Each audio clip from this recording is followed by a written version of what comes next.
Isa ito sa pinakamayamang bansa sa buong mundo, isang lugar kung saan hindi mo kailangang magtrabaho kung ayaw mo. Ngunit kung pipiliin mong magtrabaho, makatatanggap ka ng napakataas na sahod. Ito rin ang kaisa-isang bansa sa buong mundo kung saan mas mura ang gasolina kaysa sa bottled water. Ang mga mamamayan dito ay halos hindi nakararanas ng kawalan ng trabaho o kahirapan. Napakataas ng antas ng pamumuhay sa bansang ito. Bihirang magbayad ang mga mamamayan para sa kuryente, gas o tubig dahil kadalasan ay sagot na ito ng pamahalaan. Sagot din ng estado ang lahat ng gastusing medikal, pati na rin ang edukasyon sa kahit anong universidad sa buong mundo.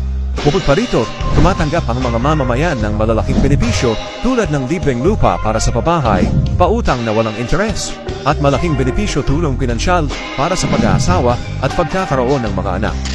Napakaligtas din sa bansang ito. Karaniwan, nang iniiwang bukas ang mga pinto ng bahay, at tanging mga negosyo lamang ang nagbabayad ng buwis. Ang bansang ito ay tinatawag na Qatar.